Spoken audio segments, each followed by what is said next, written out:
There are meetings where people disagree so much that they almost get into fisticuffs. And then there are the meetings where nobody disagrees, where everything is harmonious. That's a red flag that I want to get into. I'm Dawn, and this is Have That Talk.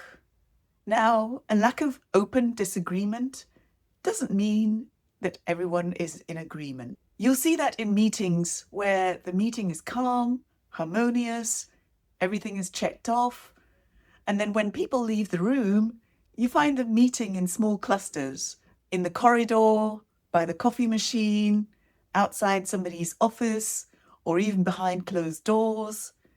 That's where the real discussions are happening, and that's where the real disagreements are being voiced. So if disagreements don't happen in the open, in your meetings, then something is up, either with your leadership or with the team culture as a whole. So look out for these symptoms that suggest some kind of suppression mechanism when it comes to disagreements.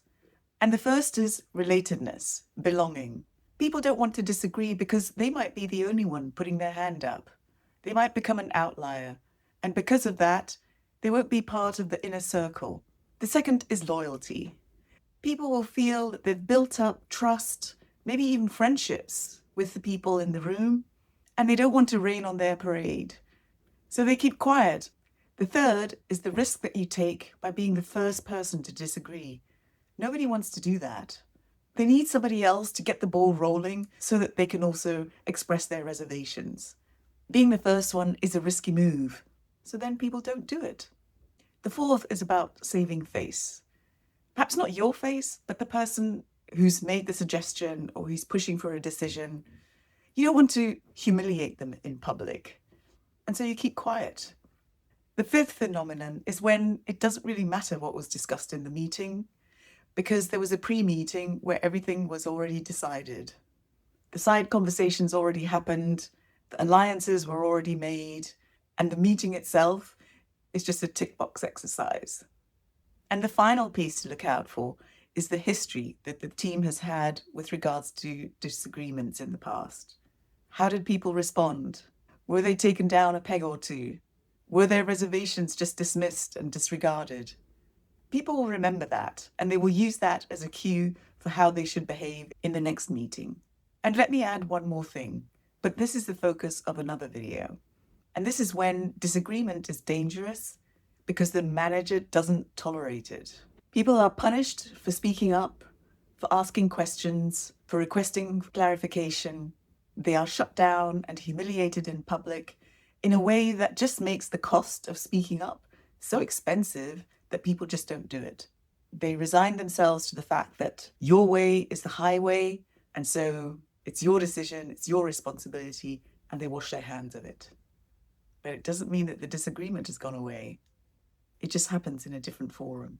And so if you're the person whose meetings seem to be harmonious, where there's no dissent or disagreement or questions or criticisms, and you want that to change, here are 3 ideas that you could consider.